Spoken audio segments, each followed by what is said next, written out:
Olaf Koy monopoliza la velocidad en Oman con tercer lugar de Orluis Aular. Top, y arrancamos estos 10 minutos de contrarreloj individual con el análisis de las noticias más importantes del mundo de ciclismo de ruta hoy, 11 de febrero. Y lo hacemos contándoles los resultados del último sprint del Tour de Oman antes de la etapa final con esa subida al Green Mountain que tendrá lugar mañana, en donde se decidirá la clasificación general. Pero centrémonos en el sprint en el día de hoy con ese triunfo del holandés del Visma y el tercer lugar de Orluis Aular. Fernando Gaviria quedó por fuera de cualquier opción. Y les explicaremos cómo funciona el sistema de puntajes de la Unión Ciclista Internacional y el por qué algunos corredores, habiendo competido, pierden lugares y otros, sin hacerlo, ascienden en la categoría. Vamos a analizarlo. Comencemos primero mirando los resultados de lo que ocurrió hoy en el Tour de Oman, en esa cuarta etapa que tras las escapadas habituales terminó siendo controlado el último corredor de Tailandia a falta de 9 kilómetros y se lanzó el sprint. En ello trabajaron los habituales equipos que luchan por hacerse con los primeros lugares y pusieron a trabajar a sus trenes. El del Visma Lease Bike fue sin lugar a dudas el más eficaz y volvió nuevamente a demostrar que en Olaf Koy tienen una base segura, y el holandés se hizo con un nuevo triunfo en el punta de velocidad de esta carrera en el Sultanato.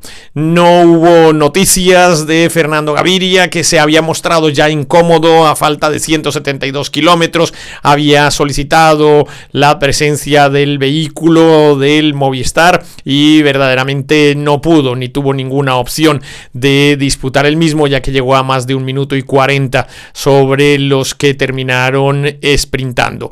El tercero en lisa sí fue su compañero, el venezolano Orluis Aular, que entró, como les decimos, en ese podium de la etapa del día de hoy. Se quedó un poco encerrado a la rueda del corredor holandés que terminaría venciendo. Estuvo mirando cómo poder ayudar también a su compañero Iván García Cortina. No terminaron de asociarse correctamente los corredores del Movistar, pero ese tercer lugar de el corredor venezolano pues también es un buen augurio de lo que puede estar sucediendo en las piernas de estos ciclistas que irán poco a poco ajustándose. Recordemos que Orluis Aular acaba de llegar a la organización telefónica y veremos qué evolución tiene dentro de la misma.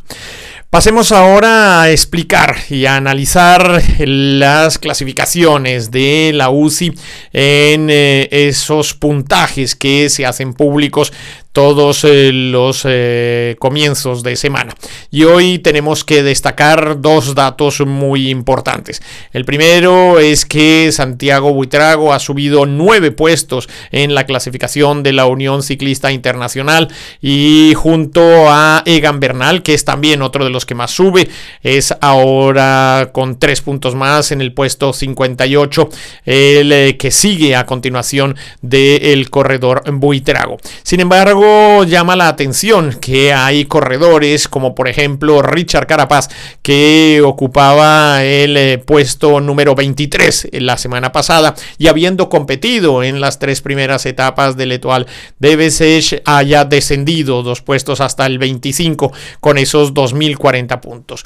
Y es que el año pasado Richard Carapaz a estas alturas de la temporada había disputado 2 carreras en las que este año no estuvo y había obtenido puntaje de la UCI. Fueron el Tour Colombia y los campeonatos nacionales de su país. Este año no obtuvo puntajes en ninguna de esas 2 carreras y esto hace que le hayan restado lógicamente esos puntos que ya no tiene, en diferencia de los que no obtuvo en el Etoile de Bessèges, que debería en teoría haber conseguido al haberse retirado su equipo. No lo logra y entonces baja 2 puntos en la clasificación, cosa distinta que le sucede a Tom Skujin, Martins o a Stefan Kung, que sí han obtenido esos puntos y con el año calendario suben puntos en la clasificación. Por ejemplo, Brandon McNulty, que el año pasado había sido el ganador de la Volta a la Comunidad Valenciana, este año no logró superar ese puntaje porque ni siquiera entró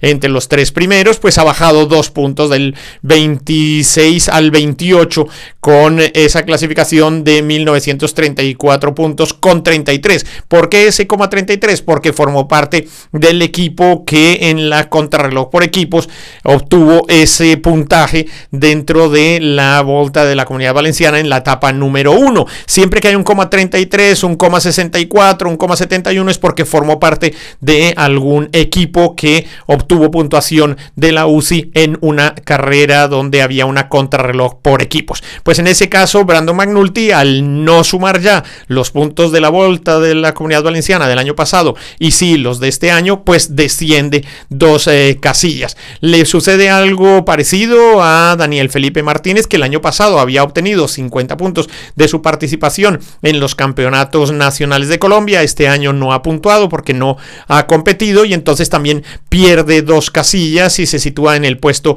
número 33 con 1805 puntos de la clasificación de la UCI. Los que sí han conseguido subir en esa puntuación son Jonathan Narváez, por obvias razones, porque ya ahora sí se le coloca el triunfo que obtuvo en Ecuador como campeón nacional, y esto pues le permite, sumado a lo que había hecho en Australia, ahora sí acomodarse en el puesto 30 de la clasificación, subiendo esos 2 puntos con respecto a esos 4 puestos con respecto a la clasificación de la semana pasada. Es decir, que Jonathan Narváez en este momento tiene 1885 puntos, y esta es la razón por la cual poco a poco se van ajustando según van pasando las jornadas, las clasificaciones. Llama la atención, por ejemplo, que Olaf Koy, que hoy ha ganado y que había ganado la etapa anterior al sprint del Tour de Oman, ha bajado un punto con respecto a su clasificación de la semana pasada, precisamente porque a estas alturas de la temporada Olaf Koy ya había ganado más sprints que lo que ha hecho este año. Previsiblemente la semana que viene se equilibrará ya esa clasificación y podrá estar presente en lo que es su puesto real. Por ejemplo, los primeros puestos no sufren ningún tipo de cambio porque las distancias entre ellos son tan grandes que no ha habido competición todavía en la que hayan participado los 3 primeros de la clasificación, y esto hace que mantengan esas posiciones. Como les decíamos, lo que sí ha llamado la atención es la clasificación de corredores como Santiago Buitrago o Egan Bernal, que han subido a los puestos 57 y 58 respectivamente, con 9 puestos de ganancia para el corredor del Bahrain Victorious y 3 puestos de beneficio para el corredor de Ineos. El primero tiene 1282 puntos con 29 y el segundo tiene 1277 con 86. Ellos son los que han subido, digamos, más de categoría en la UCI, en la clasificación de la UCI, en lo corrido de esta temporada. ¿Por qué? Porque han participado en esas carreras y lo han hecho de manera mejor que lo que hicieron el año pasado. Llama la atención también el tercer puesto que en la clasificación por equipos está obteniendo en este momento el Astana, que le permite de alguna manera tener esperanzas en que el trabajo que están realizando les pueda meter en esa clasificación de los 18 primeros del World Tour y mantener la categoría a final de año. Es muy llamativo que en la clasificación por equipos sí que se hace año calendario, es decir, que lo van midiendo mes a mes, de tal forma que al final de la temporada, por allá en el mes de octubre, se pueda hacer la sumatoria correcta de los 3 años, de los 3 temporadas que se están midiendo, y dar ya así la clasificación final de cuáles son los 18 que permanecen en categoría World Tour, cuáles son los que se quedan por fuera. Habrá ascensos y descensos. El Lotto prácticamente lo tiene superado porque está muy por arriba, el Israel a 3/4 de lo mismo, con lo cual habrá que ver qué sucede con el Cofidis, con el Picnic, con el Arkea y por supuesto con el BXDS Astana. Esto es lo que queríamos un poco explicarles para que sepan cómo se hacen las mediciones de esas puntuaciones de la Unión Ciclista Internacional, tanto en la categoría individual como en la categoría por equipos. También hay clasificación por naciones, clasificación para carreras de un solo día. Todo eso lo iremos a lo largo del año aprendiendo y asimilando. De momento no me resta más que invitarlos a que me acompañen en bicicleta. Yo soy Iñaki Berrueta.